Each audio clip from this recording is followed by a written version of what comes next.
everyone, and welcome to Hit and Hustle from IrishSportsDaily.com. I am your host, Greg Flammang, and with me, as always, is Jamie Uyeyama, Mr. Jamie University. It is Tuesday, October 22nd. It's Navy Week, Jamie.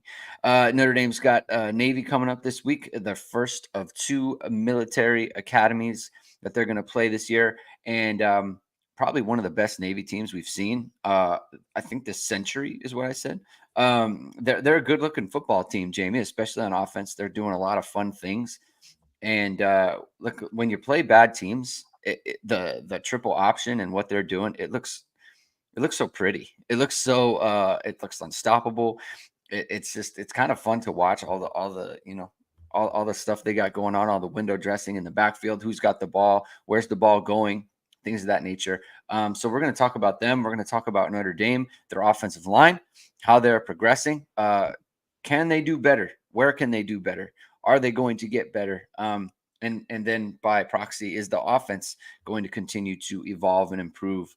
And I want to kind of, I guess, defend Joe Rudolph, Jamie. I guess if that's for lack of a better way to put it, I want to do that. We'll talk about some comments that were on Power Hour yesterday. So, and then we'll get questions and comments from the chat. So thank you everyone for tuning in today.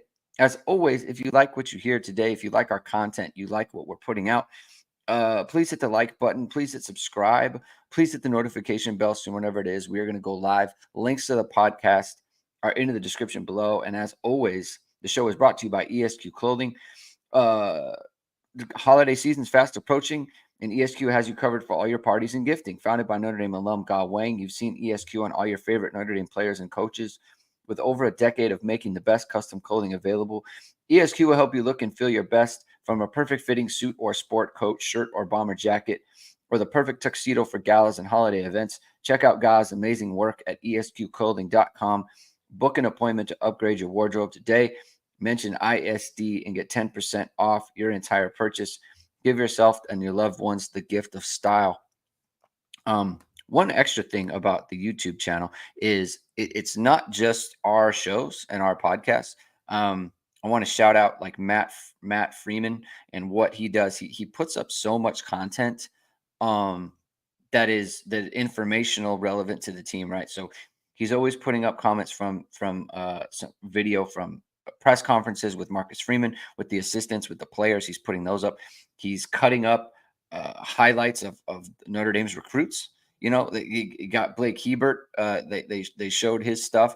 I believe from recently this last weekend. Christian was over there to see him. He had an interview with him. Matt does some stuff. Some of the stuff I put on Twitter, he puts them up. So there's so much more content that is just our show.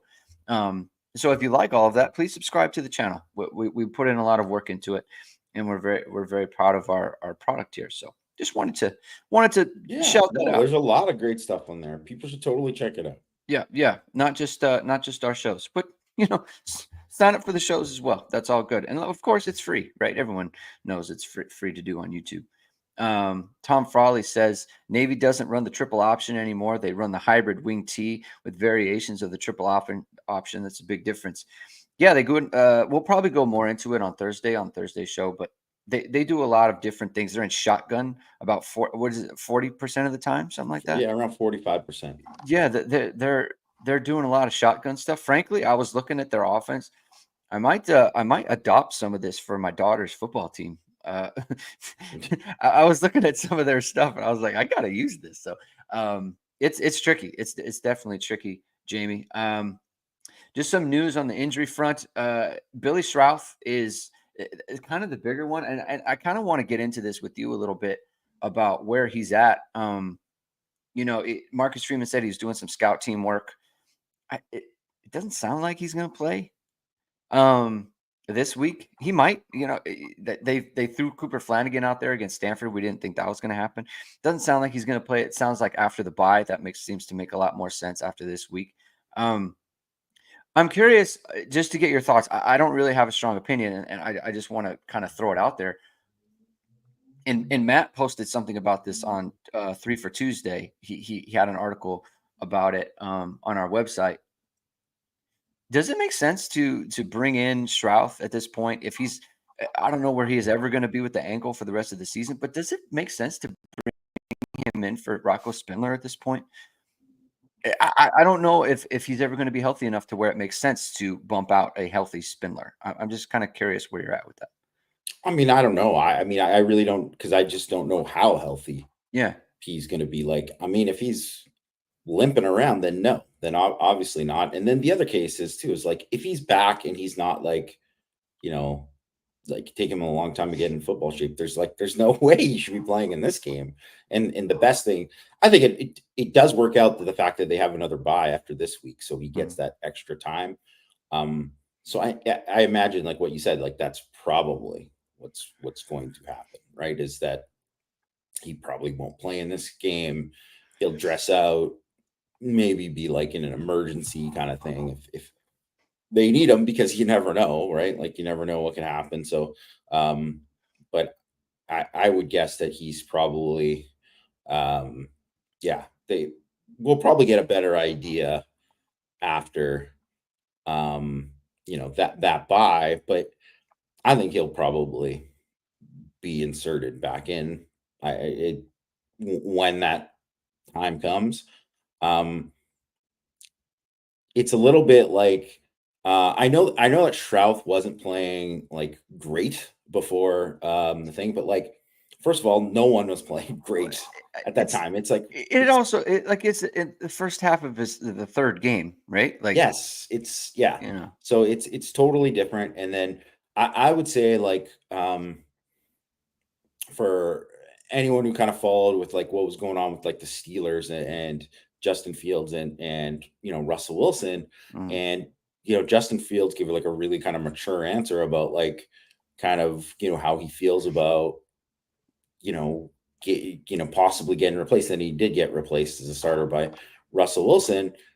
Now that Wilson's healthy, he said he didn't give him enough reasons for them to keep him in the lineup, which is true, right? Like that was the thing. So I would say if you're going to look at, with Shrouth getting back, like I think whatever. I'm not one of these people that believe like you never lose your position due to injury. If somebody's coming in and balling, like what are you going to do? Take them out of the lineup? I think it's yeah, stupid.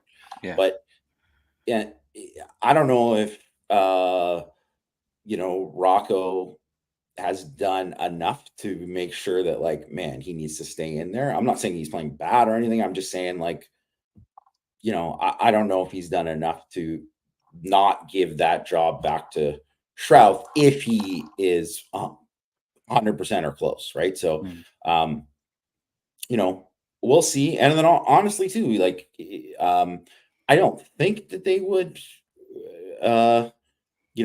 like put Pendleton on the bench or anything like that. But that's always a possibility too, right? If they decided like, oh no, we like Rocco where he's at, and Shrouth has played some left guard too, and whenever so they there's a chance they could do that, but um, I think it's up for debate, and we'll just see how healthy he is. yeah, yeah. I was just wondering about it just because I was thinking about Strouth and the type of injury that it is. Like it's a good chance that that just kind of lingers. And I was just like, how do you project forward the level of play that Strouth can give you um, on like kind of a gimpy leg, right? Versus someone like Spindler, who I think Strouth is more talented than him, right? He's probably a little bit better player than he is, and I mean maybe a good bit better player than he is. But it's like Spindler is healthy, right? And he's where you're kind of going to get there. I just it's I guess for Joe Rudolph it's something to consider, right? And is it better to put Spindler over to the left side where he played last year and have Strouth be on the right side and replace Pendleton? These are all things that they need to consider going forward as they try to integrate Strouth back into the lineup. Terry Tyler, this is a great question from a standpoint of what we wanted to talk about today. So thank you very much for that. Do you guys think Rudolph is on the hot seat after this year? Please respond. Um, so, like literally, I said before the show, I want to talk about this. Um, and this was a hotly debated thing on, or maybe not hotly debated through our chat. this weekend. I mean, maybe it was Sunday or Monday or whatever day it was. We were all kind of talking about it. I actually didn't really weigh in because I was busy, but I I didn't was talk reading. about it because Well, whenever I'm like staunchly disagree, I just stay out of it. yeah. So it came up, and we were talking about the offensive line, and Mike and Matt were kind of talking about it, and some of it is true in that, like, they're not playing at a very high level right now, just in a vacuum, right? Um, I think the reasons for that are fairly clear and fairly Seems valid. obvious to me, but yeah. Yeah, I don't really know what people kind of expected out of this situation. So going into the season, I think Notre Dame just they weren't going to play at an NFL level this year, but they had 3 NFL caliber players. One was Charles Jagusaw, one was Ashton Craig, and one was Billy Strouth. They're all hurt. And you're replacing Jagusaw with a true freshman. You're replacing Craig and Spindler with not true freshmen that got starters last year, but they lost their jobs. And I don't know what other university is replacing, and like they're rushing for 200 plus yards a game. It's not like they're rushing for 120 yards, 110 yards, and they can't do anything offensively because of the line. Like they're still functional. They're just not dominant. If someone wants to move on from Joe Rudolph and have a conversation about, it should be better or the recruiting should be better or whatever it might be, we can have that conversation. I don't think anyone can truly look at Joe Rudolph this year and say he's done a bad job. He has the toughest job on the staff by far. By far. And they are not losing games because of the offense. They did not lose the Northern Illinois game because of the offensive line. There were other things going on that other players needed to make plays and not, throw the interceptions that you did. I think they played well enough to win that game. The offensive line did, and going into Texas A&M and winning that game with that offensive line, it's just, I don't know. I don't know where people. I don't know what people expected. So I'd kind of just get your thoughts on that. I think it's crazy to think that they're going to be like a good offensive line, like a really good one. Like, I think it would be totally different if they started the season with those 3 guys, like you said, and this has been the thing, the trajectory of how you would look at it, where they came into the season and people said, and I don't even know too if it's even fair to call those guys like NFL prospects yet, because those guys are still like a couple years away from Right. actually being It, in it, there, it right? was very much a Yeah, projection. yeah. But like, yes, they're guys who should develop into NFL players for sure. And easily those were the 3 spots that were like, well, these spots we know who's got these spots. Now we got to figure Yeah. out right tackle Yeah. and left guard. Yeah. So they lost those 3. Like,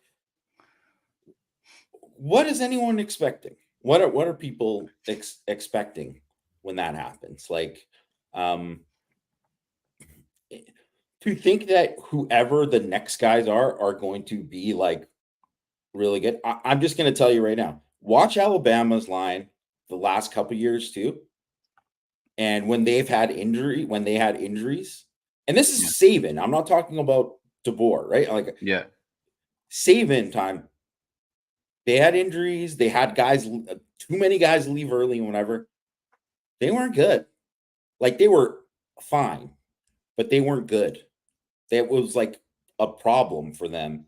And that's 5-star after 5-star still coming in.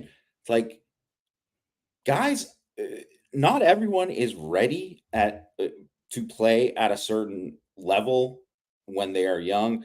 And even guys who are young, like, the reason Joe Alt is a top 5 pick is like, he was a guy who was like, oh man, look how good this guy was as a freshman. That is not normal. That Yeah. is not normal at all. There's a reason he's 3-0. Even with Blake Fisher, he was a guy who played as a freshman and would have, started the whole year. That's not normal either. Like that isn't normal either. And so those guys leave, and which normally doesn't happen. Like, you don't have guys leave after 3 years, let alone two guys leave after 3 years on the offensive line. And so you have all these guys that have to replace there. And let's face it, if we're going to talk about recruiting, the end of the Jeff Quinn, Harry Heastan, not a lot of those guys hit. Not a lot of those guys hit. And I don't think that's like Joe Rudolph's fault that they didn't hit, or that they didn't end up being as good as they were projected to be, or maybe they shouldn't have taken him or whatever, right? Or they missed on this guy or that guy. That's certainly definitely not Joe Rudolph's fault. So if they wanted to make a decision because, hey, they think that, Mike Denbrock thinks like this offensive line guy meshes better with me or whatever, or if they made a separate decision other than what's based on what you're getting on the field, I think that's a different topic. And whether or not, there's always people can make changes and decide this is that. But like anyone saying like, he should be on the hot seat because of this year, like get out of here. Like just seriously, there's no basis for that. Right. There's no Right. basis for that based on who they have out there right now. And you say, well, these guys should be better. You watched Rocco Spindler and Pat Coogan last year. Who thought that those guys were, these guys were ready to take off. They came into the season. There's a reason they didn't win the jobs. They came into the season. People were like, man, those guys need to be better or they need to upgrade. That's how people looked at it with those guys. Well, those guys have to play now and they're doing it. And I'm not even saying that those guys are playing bad, but when you see those guys struggle against like Zeke Biggers, who's like a big, nose tackle, he's going to be in the league. Like, he'll be in the league. He's going to be drafted. Like, so, those are the same guys they kind of struggled with last year. So I just don't know if like all of a sudden they're going to dominate these guys now. Like it's not happening. They're in their, they're not first year going into second year. Like it's like they kind of are who they are, So I don't know. I think it's just like totally unrealistic expectations for if people thought like, man, I thought the line would be better by now. You did? Like I like you thought that this was all those losses were gonna lead to just them just keep getting better. It doesn't always work like that because it depends who's playing and who's developing and who's this, right? So I mean, every player has a different ceiling, and different guys are ready at different points too. Like I think next year, I mean, there's going to be some guys who leave and whatever, right? That's going to happen too. Yeah. But out of the guys who stay and the guys who, that they have that will be back like healthy and all that too, like I think they're going to have some pretty good options to kind of go through. But still, that's going to be a transition because they're still fitting guys into new spots. There's going to be like, I mean, I think Gerby Lambert could easily be one of the starting tackles next year, but it's not a sure thing. He's got to go and earn it. And, how are you going to fit all the other pieces? And where's Charles Jagasaw going to play? And is he the left? Is he going to come back and slot right back into left tackle? Is he going to move to guard? Is it, what are you going to do there? There's a lot of different things. And I like probably where they're going to be next year and beyond, but it's like, these guys aren't all here. And those guys like Pendleton and Knapp are going to be so much better next year than they are this year. Right. So it's just unfortunately like a totally bad situation. It's like, I would say kind of similar to like the back half of 2014 when all of a sudden they were like, man, the one spot you can't have any injuries is defensive tackle. And then Sheldon J and Jerron Jones got hurt. And then it was like, oh no, right? Like, and it was like they're playing guys who shouldn't be playing. And I mean, that was like a worse drop off than what they're getting now. But my point is whatever. It's just in terms of like that was the position where you'd say, hey, this is probably where the depth on the team is, the most questionable. And it just so happened that that they did it. So to kind of get where they are now, because the line right now is much better than they were in 2021. Like it is way better than they were in 2021. It was not functional for half the year. Yeah. Like Kyron Williams was getting like averaging like 2 yards per carry. Like they couldn't do anything, right? Like so it is much different than what they're doing now. And I think Mike Denbrock has done a great job kind of coaching around it as well. But it's just one of those things like you can only coach to the players you have, and like, the players matter. Like it matters. Yeah. Yeah. Vision Poet, you're talking about the O-line, what's going on and what's coming in. Sounds like one of those good problems. Shout out Marlo Stanfield. It's good stuff from the wire. I think the thing with, you talked about the line should be elite by now. I think that what Notre Dame lost in Jagusaw going down and I'm sorry, not Coogan, Craig and Shrouth. What you lost there was the ability for the line to just get incrementally better throughout the year, because that's the whole point, is like you want those guys. They were inexperienced, but they were more talented and they were bigger too. That's the other thing. Like Knapp, to me, he can't get better throughout the year because he's getting smaller throughout the year because he's losing weight. How much do you think he weighs? I don't know, but I mean, he's definitely not. I mean, usually you are set up during the year, and guys can get stronger during the year or whatever, Yeah. but like he's never leaves the field and is taking on all this while also transitioning and being like, hey, you're a first time Notre Dame student. Yeah. Like, yeah. I would be shocked if he was. I mean, I'm guessing he's probably 280 something. I was going to say, if he can't be more than 285. He just can't be. They're just he wasn't meant to be. He wasn't ready for this physically. He wasn't. And look at that's taking the toll, right? I mean, people talked about Emil Wagner, like you can't play at 280, and now he's doing it at left tackle like every game. Like it's like that's the difficult part. Is like Jagusaw was much bigger. He was much more physically prepared to take on the whole year like this. Is one thing. Look, I know people like we tried to stress this. Like Anthony Knapp, he had a good spring game. That is a game. That is a 1-day practice game situation. Like we're talking about a whole season now. Notre Dame wants to play like 14, 15 games this year. That's the plan. That's what they want. It's very difficult to get to that point. And for Knapp, throughout the year, in a 1-game thing, you see it's good enough. Over time, it's going to look ugly sometimes, right? I think Coogan and Spindler, like I don't want to rip on them like they're terrible. They're not terrible. They're not, but they're also not going to be elite. They're not, that's why they lost their jobs, because Notre Dame wanted better from those positions, and so it wasn't going to advance itself throughout the year, and that's the problem, right? And that's the situation Notre Dame finds himself in. I mean, we talk about the problem with Notre Dame's recruiting is the hits that they did get hit in a way where like Joe Alt left after 3 years. That never happens.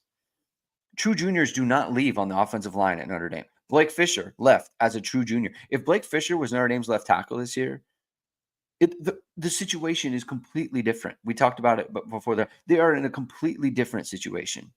Notre Dame is a completely different football team if Blake Fisher is the left tackle this year, but he isn't. He's with the Texans. So that's kind of where it is, and they're just in a tough position. Go. I just people imagine 2018 and Alex Bars goes down, right? I believe it was the fifth Fifth game. game. He was Fifth against game. Stanford. It was Yeah. the middle game against Stanford. No, it was against Wake, but it was the fifth game against. It was against Wake, but Was it? I thought it was yeah, Stanford. It's fine. But anyway, so he goes down in that. So it was the fourth game. It was the fourth game. Yeah, it was Wake. So he goes down. He's out for the season, and eventually Aaron Banks takes over that. It started out as Trevor Ruland, and it eventually became Aaron Banks there. And obviously, Aaron Banks probably wasn't ready to be there, but it's like you're also inserting a guy who's like ended up being an All-American later on in a second round pick, right? Now just imagine that 2018 season. Sam Mustipher also goes down. And then whatever. So yeah, I'm not even talking about taking another guy, but just say Bars and Mustipher go down in that season. Where do you think the line's going to be at in that season? Like, Yeah. They already weren't a great line because they had 3 new starters in that they were doing it. And when they went down with Bars, it was like, well, he was their best lineman. So, whatever. And I'm not even saying Shrouth or Craig or Jags would have been as good as Bars, but I'm just saying when you take out those pieces, like Notre Dame didn't have that thing where like Zach Martin like played every freaking game. Like, they didn't have too many of these situations where they had these things, and that's how it worked out this year. And it's just unfortunate. But that's kind of where it was. I think if people were going to look at the line and how good they could be, whether or not when they got to play, oh, well, how are they going to do against Georgia? How are they going to do when they play against a Georgia, right? It's like, well, they probably weren't going to do good against a Georgia D line with all those guys who were healthy anyway. I mean, like Texas's O-line just got their butts whipped by Georgia. Yes. And they have like a bunch of guys. They're supposed to be one of the Joe Moore Award finalists. Like, so yeah. What are we doing here? I just think it's one of these things too that I just think it's like people just so I just wrote about like in the rewatch, it's like people want Notre Dame to impose their will based on what?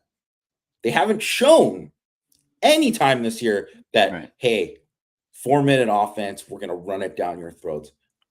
They can't do that. They just haven't. They don't have the line to do that. They just don't. Right? They maybe against a bad run defense they can, but like Georgia Tech is a good run defense, and they're selling out to stop the run. So I just don't know what people expect. Like, they are who they are. Like, that's just what it is. Yeah, I think they can do it. It's going to be inconsistent. They tried. It didn't work. Notre Dame tried to impose their will on Louisville at the end of that game, and they couldn't. And everyone was mad that they tried to impose their will and they had to punt, right? Like, why'd you try to run rather than under 3 times? Well, because they tried to end the game. So, that's the deal, right? Like, sometimes you try and it doesn't work because you don't have the guys. So that's kind of where it is. So I'm glad it was the question. It was something I wanted to talk about, and I think it's something that everyone's kind of been thinking about throughout the year. So thank you very much for the question, Terry Tyler. There was another question in here or a comment about Navy that I wanted to get in. Oh, here we go, from Chris Sabo. Cincinnati Reds infielder. I'm sick of Navy being hyped as a juggernaut. It'll be tough, but they're not Ohio State. They're not Oregon.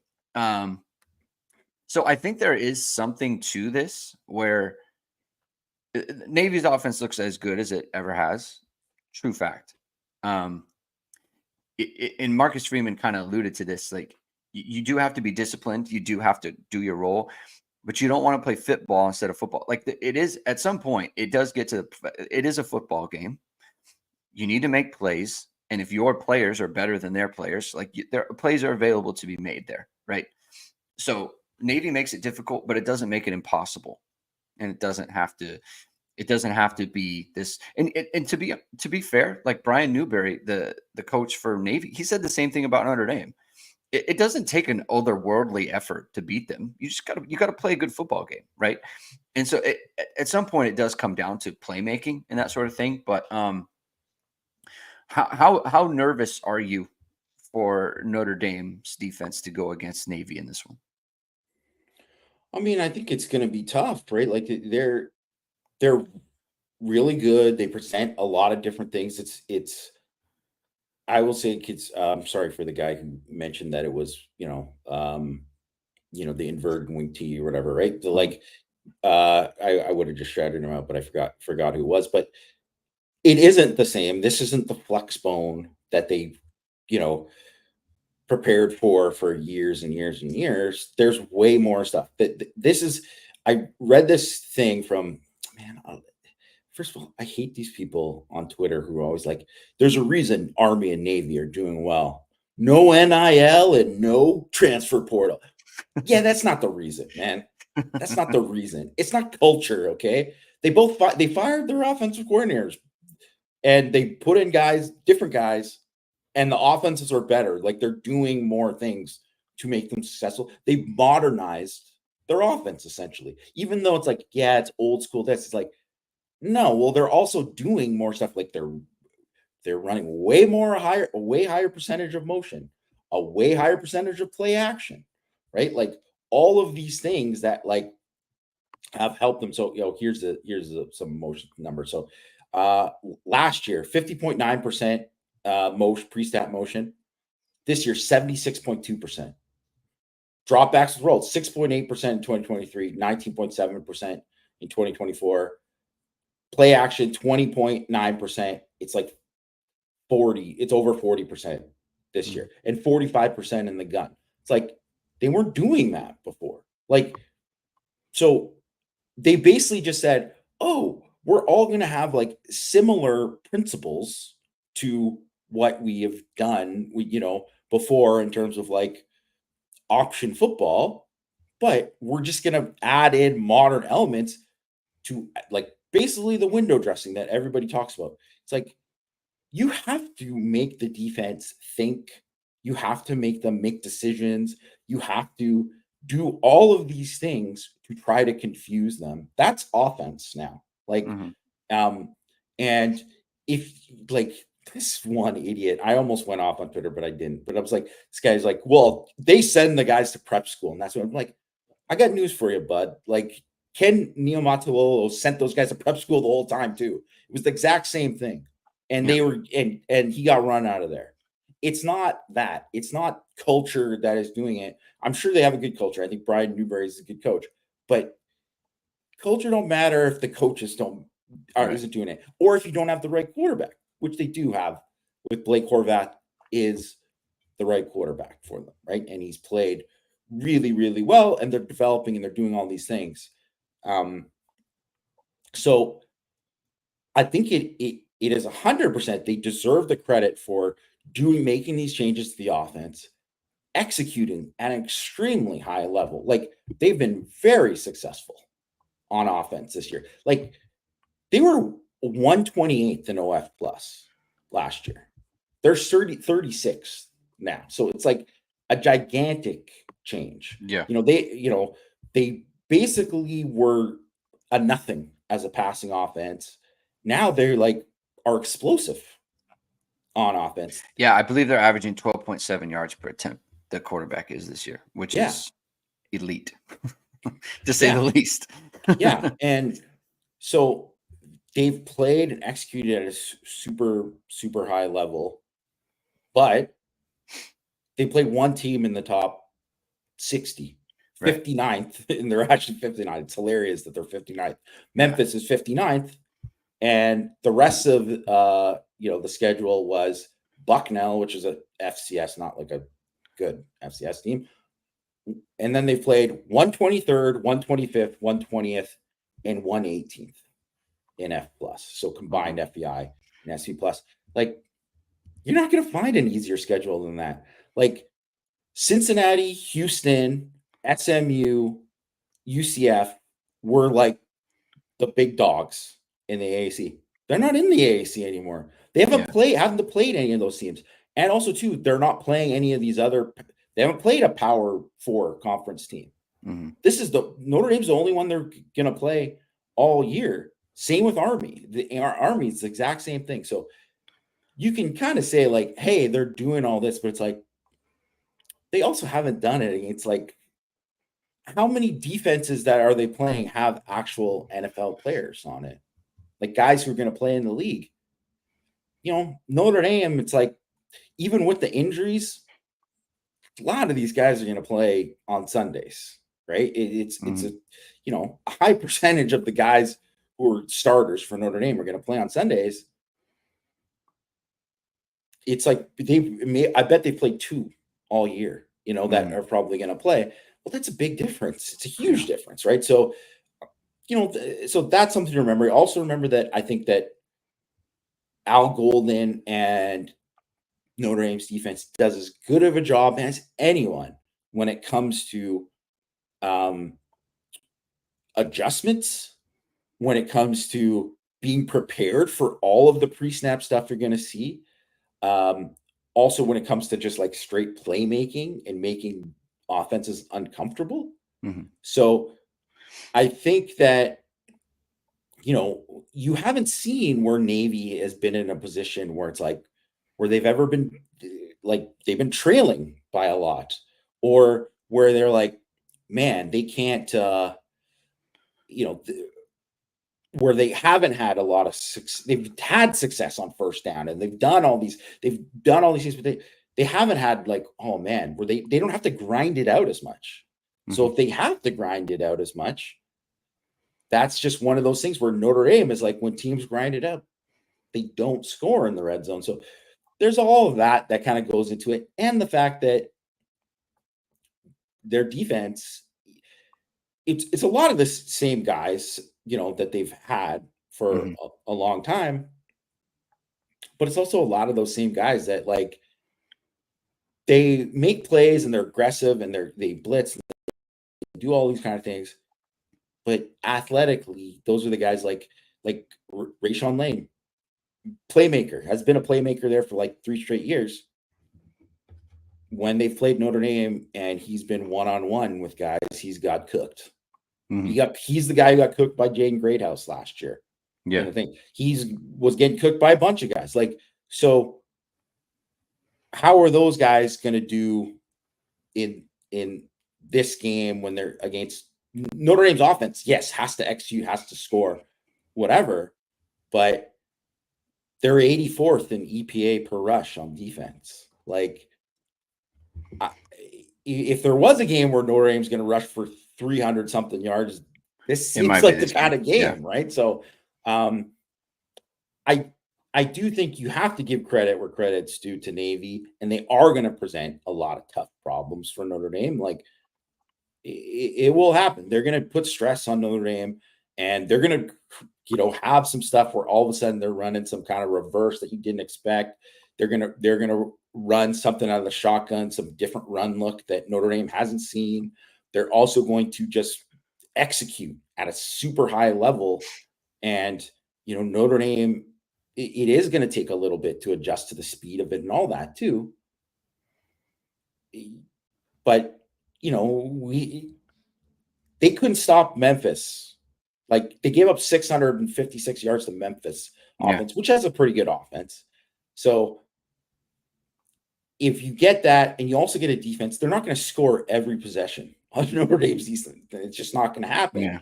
So which is basically what they've been doing all year, is like scoring on almost every possession. Like, if that's not the case and you're doing that and then you're getting pressure there, like, they haven't felt that pressure yet. So it makes for a really interesting game. Yeah. Tyler Borgman asks, if you're Freeman, do you want the ball first or you defer? So if Notre Dame wins the toss, what would you do? Defer 100%. Why? Always. I'm always 100% defer guy. One, because I think you just get the chance to, when you're talking about like stealing possessions or whatever, you have a greater chance to steal a possession at the end of the half than you do like, getting that early and then they get the ball in the first half. Like, and you play that end of the second quarter differently. And I know like some people don't like when Freeman had called the timeout in this game, and I think he probably should have waited till after second down. Yeah, that's where I came out. But go ahead. Yeah, but I don't think the idea behind it was wrong or anything, especially because when you consider how well the offense For sure. was doing in that at that point. But getting that kind of extra possession against Navy, that is the kind of thing where all of a sudden it can be like, say, let's just say it's 14-10 for Notre Dame. While Navy has the ball, and then all of a sudden Notre Dame like gets they get a stop, and they got well, and you want to have a chance. You got to try to get extra points and steal that like that middle eight. I think this is the kind of game where it is important. It is really important.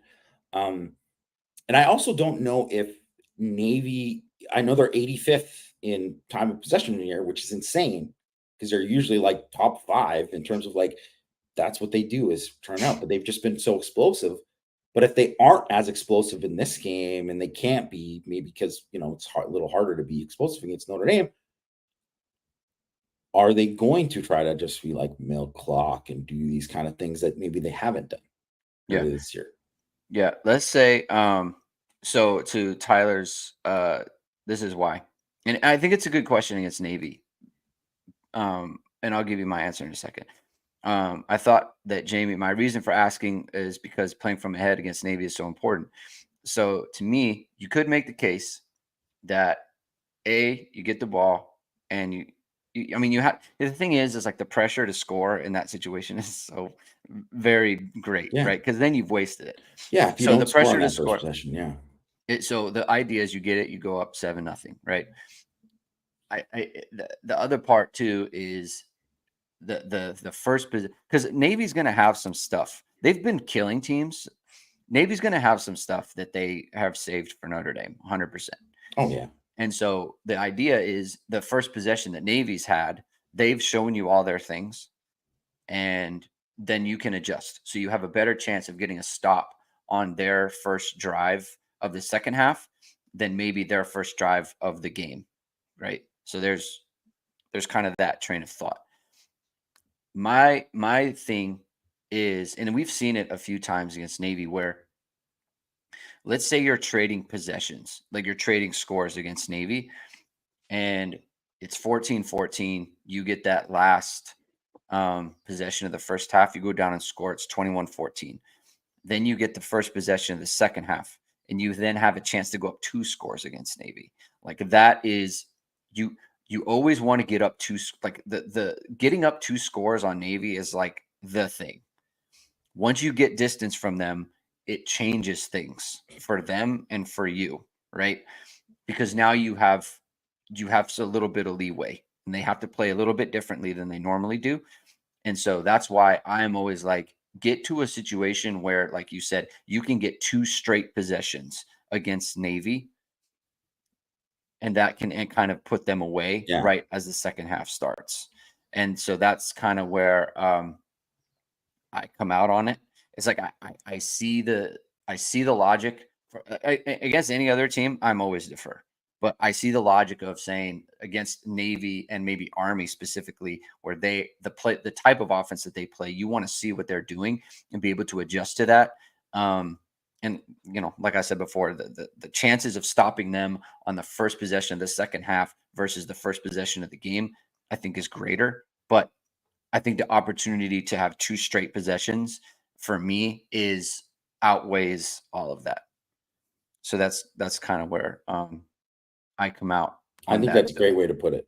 Yeah. Thank you, Jamie. I appreciate that. One thing though, I think this year's Navy team is a little different in terms of if they get behind 2 scores because they are better at passing.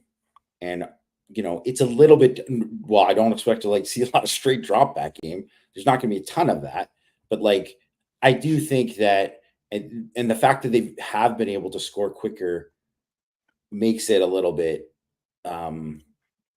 less so of them, like, because I think you look at the past of where Notre Dame's had, up by 17, and then they have a 17 play drive and they kick a field goal. And that hasn't been this Navy, at least.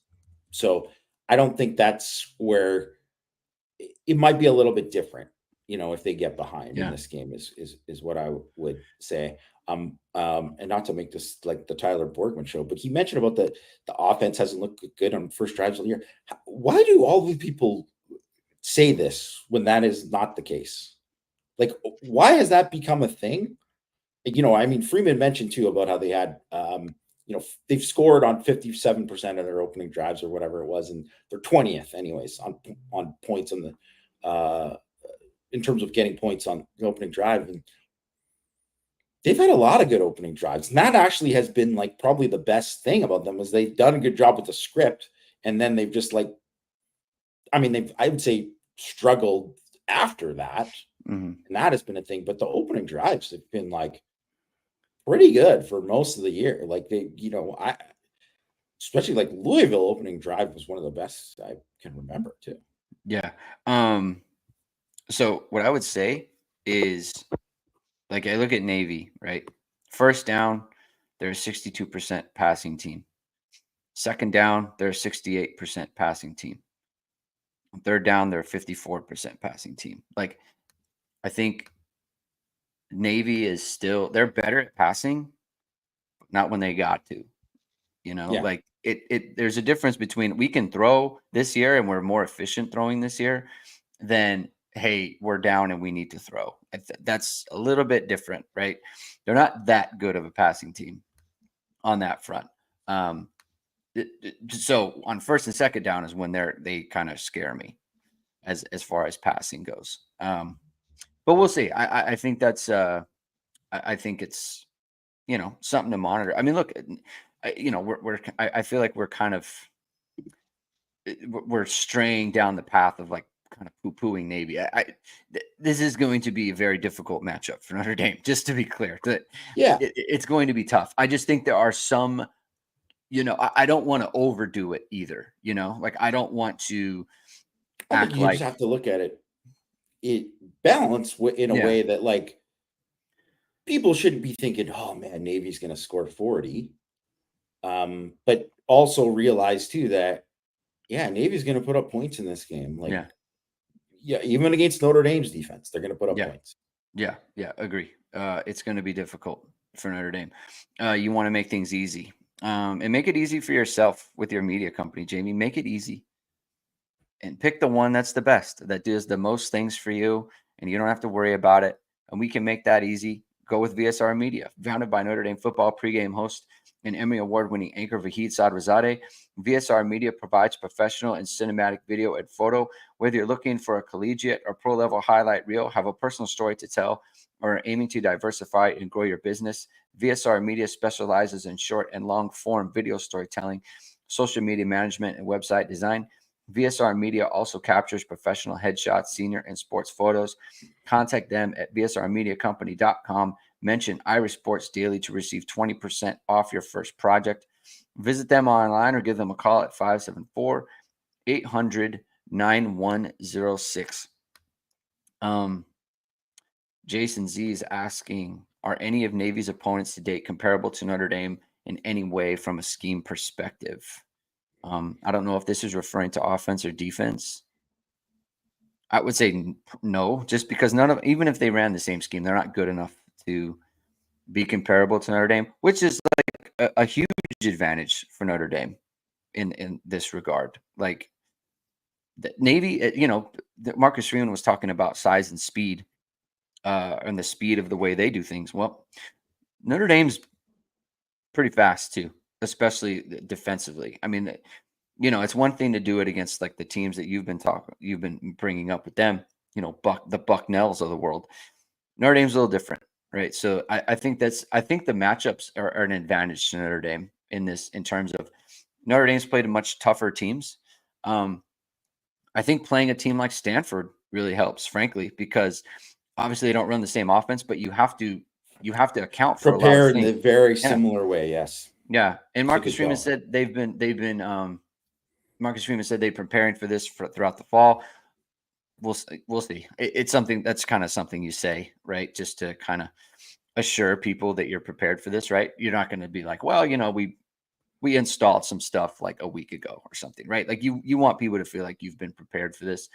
Um, Jason C asks, do you naturally have to go for more fourth downs on offense in this game, especially early, or do you want to see how it unfolds first? I'm a huge proponent of if you're anywhere like beyond your own 40 and fourth and five, fourth, I think you need to be going for it for the simple fact. I mean, like obviously game and context of game and things of that nature. Like if it's the third quarter and you're up, 31-13 or whatever, you don't need to be going for fourth downs on your own, 46 on fourth and five, right? Just punt it. But just generally speaking, if it's tied or whatever the case may be, you got to be I think you got to be more aggressive. And Marcus Freeman's been fairly aggressive, so this isn't a big concern of mine. But I think you got to be more aggressive on fourth downs. I would be I'd be very averse to punting in this game. Where are you at on that?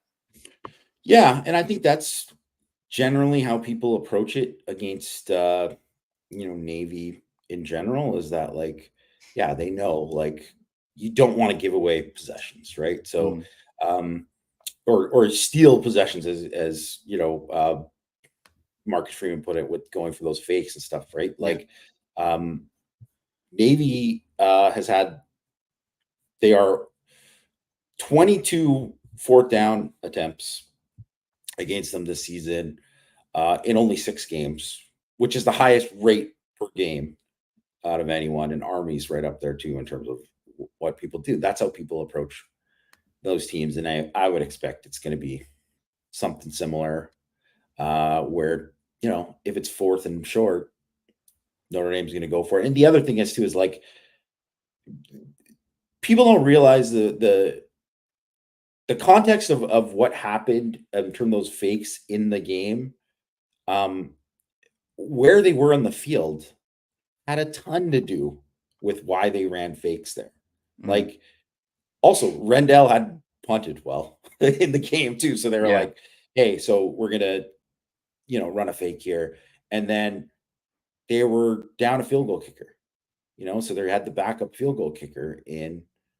So that's part of it, right? So I would say because Mitch Jeter, the old questionable, you know, designation, pr- probably don't expect to see him in this game too. So when you're kind of playing with that and how important points are, like I think you can see if it's fourth and five at the 30-yard line, the Notre Dame will go like yeah, almost every time. yep, yep. It ain't rocket science. Says 76 watching, 79 now. Only 25 likes. Hit the like, hit the button. Also, subscribe to the channel if you like our content. It's a fun time. Who on Notre Dame's offense, just kind of real quick off the top of your head, who on Notre Dame's offense beyond like Jeremiah Love, right? Jeremiah Love, Jadarian Price might have a big game. Who in the passing game? Who do you think are based on what Navy does? We've seen the slot do a lot of damage against Navy in the past. Jaden Harrison, Jaden Greathouse. They don't really use Jaden Thomas in that area anymore, but like Mitch Evans, right? Could this be a game for those guys? Who do you see? Kind of who are you thinking about as like I'd look out for a big game from this guy? Yeah, Greathouse was the guy that came to mind for me. Mm, And obviously, like you said, Harrison too, right? Because this could be another game too when you're looking for kind of explosives. They do try to tend to be aggressive at times and try to like press. Sometimes they're like with safeties, which I always just think like, man, that just Newberry's just like a die by the sword guy. He's like, well, guess what? Like we're going out swinging, and that can burn them, right? And um, although I think maybe in this game they might be a little bit more, um, cautious, especially because of what Notre Dame has shown in the passing game. So that's also something to think about. But yeah, Greathouse definitely is a guy that I think like I could see having a pretty like big game for just in terms of numbers wise. Could you see them being more cautious because they have a better offense? They don't have to force the issue as much. Is that where do you at with that? Yeah, that's kind of how I kind of see it, is that they're not going to be um, as aggressive in those terms because I don't think they're going to have to think like where before they were always like, man, we got to try to create like and they still have that still aggressive mentality. That's still part of who they are. Mhm. But I just don't see them being like where, Notre Dame really had like a lot of success going empty against Yeah. them in recent years. And while I do think you'll see some of that, I don't know if they're going to be like, I think you could see a little bit more of them like being like, oh, it's empty. We're going to drop 8 instead of being like, we're sending 6, where that's what they would do in the past. Yeah. Um, Speaking of Great House, he's kind of sneakily they've sneakily found something from him in the last 3 weeks. So in weeks 1 through 4, he's 8. Let's see, 9 catches, right, for about 63, about 89 yards, right. So 9 catches, 89 yards. They were they had targeted him a bunch more, so the targets per reception were kind of down with him. In the last 3 weeks, he's got 8 of 9. He's 8 of 9 for 123, 1 touchdown.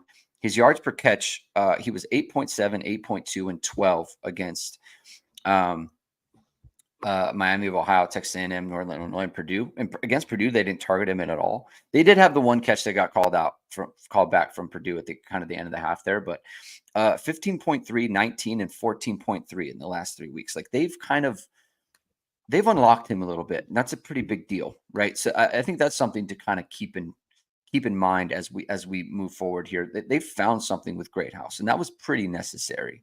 Oh yeah. Just kind of for what they need, right? They need someone other than Bill Collins, frankly, because I don't think they've, I've going into, I think Louisville, I kind of had it in my mind. I don't think I ever said it on a show, but I kind of had it in my mind like they need to think about Bo Collins as a number one um, option, and he has not validated that, to No, say yeah, the he least. hasn't played up to that level. I think Not even he's close. yeah. Yeah. So I just don't see him being worthy of that. So they need to get Great House going. We'll see if they can get. They've shown more to Chris Mitchell as well. He's shown something, not a lot, right? Like, there's no offensive player right now, but even Jeremiah Love for that matter. There's no offensive player that's doing numbers, right? We're gonna throw out some numbers too, and you're gonna get wowed by it. But there's just incremental gains that they're making with some of these guys. Great House being one of them. See if they can get Mitchell Evans more involved as well, and I think that's going to be key for them. Just period. What opponent? It's not a opponent specific.